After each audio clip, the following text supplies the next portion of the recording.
War is bad. That's universally understood. We've heard about it from historians, from old dusty books, from war movies, and more. Through these, we think that we understand the extent of warfare. But truly, we're far from it. There are just so many nuances and inside details that it's just impossible to understand from an outside perspective. So the best way to learn about war is through those that actually experienced it. It is only through those who went over the top into near certain death, those who slept in trenches in perpetual fear of bombing, those who sacrificed so much for the benefit of the people that we can ascertain the reality of warfare.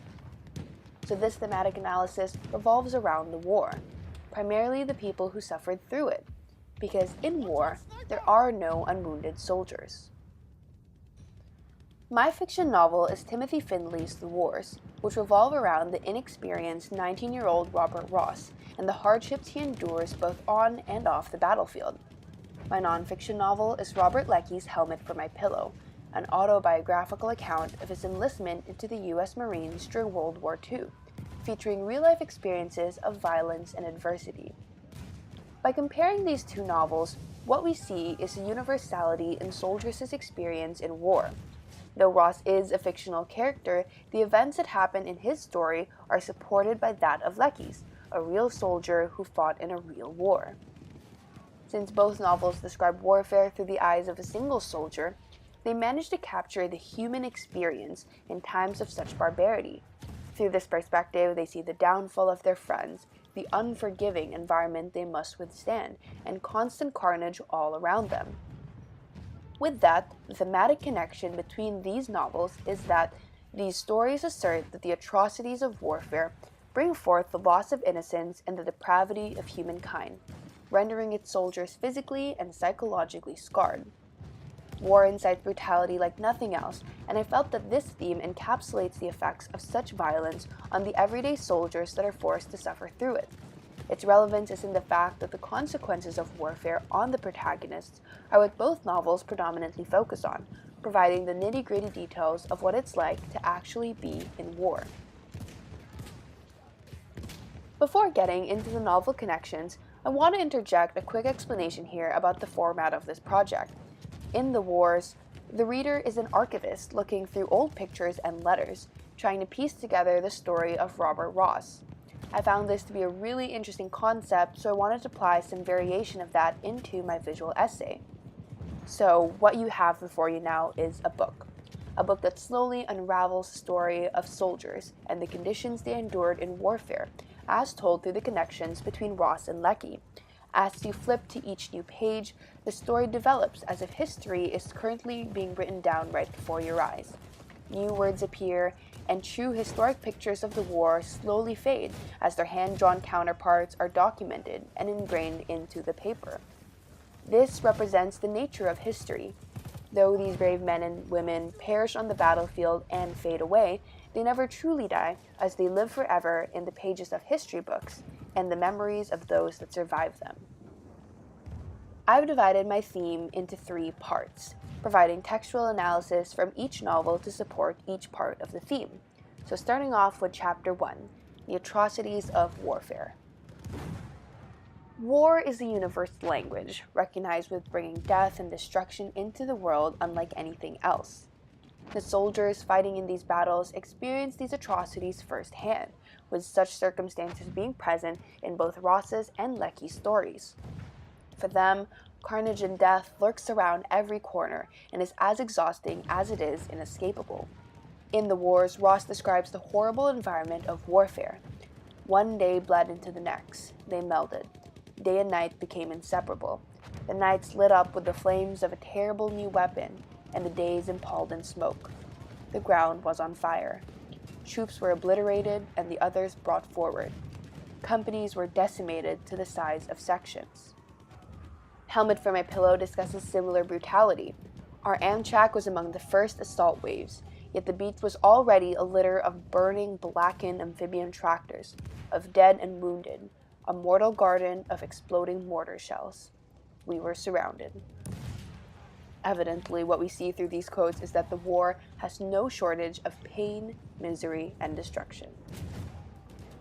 The ability of these men to suffer through such barbarity is a testament to their strength and bravery, but perhaps the cruelest part of warfare is the non-necessity of this sacrifice. They are expected to give their lives up in battle, but this is made very difficult when they see the futility of their efforts.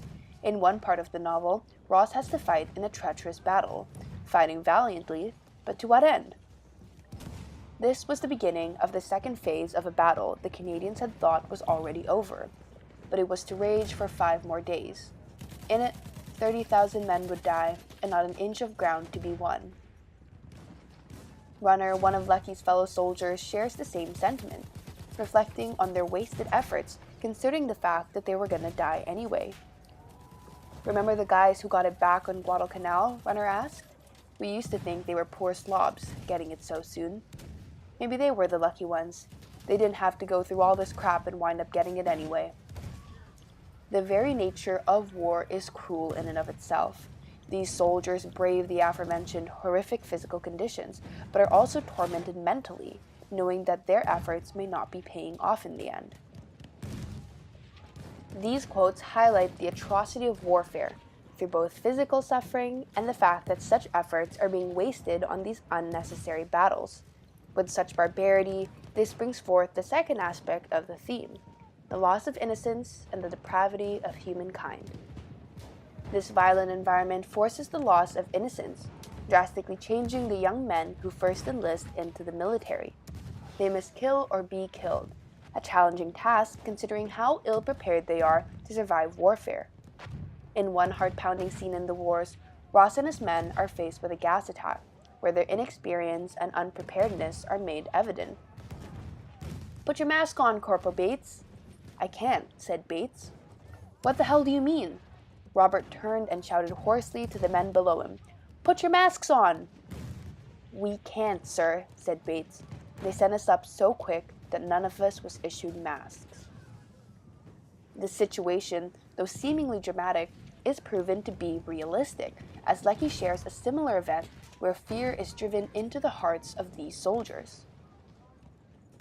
"'Cause we ain't got no ships and we ain't got no airplanes except a couple grummins that can't get off the ground half the time because we ain't got no gasoline. They got the ships and they got the airplanes and it looks like they got the time too. So I'm telling you, they're gonna whittle us." Ross enlists at 19 and Lecky at 21. Who they are in the beginning of the novel and who they are in these scenes are very different people. They lose the innocence of being a civilian and are forced into dangerous, life-threatening situations such as these. Furthermore, another idea that both novels include is the depravity of humankind in the face of war. This treacherous environment breeds treacherous people, and Ross and Lecky see these men not just in the enemy, but even within their own ranks. With Ross, he is subjected to a deplorable assault, one that is described in great detail. His legs were forced apart so far he thought they were going to be broken. Mouths began to suck at his privates. Hands and fingers probed and poked at every part of his body. Someone struck him in the face. His assailants, who he thought were crazies, had been his fellow soldiers, maybe even his brother officers. He'd never know. In Helmet for My Pillow, Lecky highlights another aspect of this inhumanity, this time against the enemy. To the north, one patrol discovered the body of an E Company scout who had been reported missing. The area bore marks of a struggle, as though he had fought hand to hand. His body bore dozens of bayonet wounds. They had used him for bayonet practice. In his mouth, they had stuffed flesh they had cut from his arm. Both situations depict humankind at its worst and exemplifies what a war can do to people. It brings out the worst in most and is a breeding ground for evil and vile actions. It is the brutality of war that causes such inhumane actions, with these quotes depicting the extremes that soldiers reach when violence is the norm. With such events, this leaves the soldiers physically and psychologically traumatized. This idea is present all throughout both novels, since both Ross and Lecky endure unbearable conditions and are under constant threat of death. They go to sleep at night and wake up in the morning not knowing if they will live to see the next day. Such a stressful environment leaves a soldier nothing but a shell of a man. There are many instances that depict soldiers suffering tremendous physical injuries. When Ross and his men go to relieve those stationed in the front, they are greeted with a horrific sight. They were sitting, squatting, lying everywhere you had to walk. Not a single man was on his feet. One man lay alive on a stretcher, while at either end the stretcher bearers curled like caterpillars, dead. Similarly, with Lecky and his troops, all the way we had pointed to our emaciated frames and rotting legs and festering armpits, and then, arguing out of jaundiced lips and prejudiced hearts, had pronounced ourselves unfit. These men are stabbed, slashed, blown up, suffocated, chopped up, shot at. These people both witness and experience absolute carnage and have the scars and wounds to back it up. Considering the extent of what these men endure, it is unsurprising that even for those who survived the war, the psychological effects are palpable. Captain Taffler, who was recognized as one of the best soldiers among his ranks in the wars, was left crippled by the war. In turn, he wanted to end his life.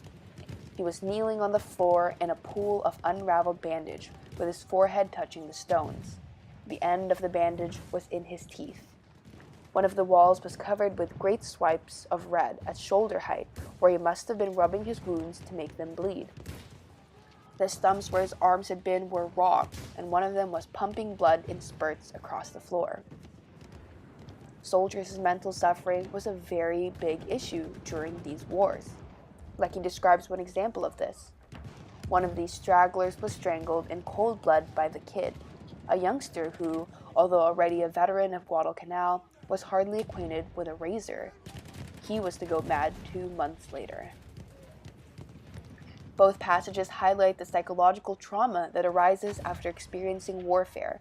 To think that one can survive through all that killing just to come home now battling with your own mind is heartbreaking and proves just how much these soldiers had to give up for the good of the people. Overall, there are a plethora of connections between Findlay's The War and Lecky's Helmet for My Pillow that apply to this theme, because they are the human embodiment of this theme. They are the real soldiers who lived through these experiences. It is difficult for my classmates and I to fully comprehend warfare, despite the fact that both World War I and II took place not too long ago, and there are countries still today that are in a constant state of war. That being said, it's easy to trivialize the efforts of the soldiers of the past who fought for our freedom, the brave men and women who sacrificed their lives so that we may live in peace. This theme that recognizes the hardships they had to endure applies to us because it acts as a reminder of why we must remember these people and what they did for us. They suffered the atrocities of battle, experienced the depravity of humankind, and were left physically and psychologically scarred, all to protect the millions of people back home rooting for them. It is imperative that we never forget this history and acknowledge the fact that without these soldiers, life as we know it would be drastically different. Robert Ross and Robert Lecky represent the countless people who fought for this cause, and though they and the many others have died, they live forever in the hearts of those who remember them.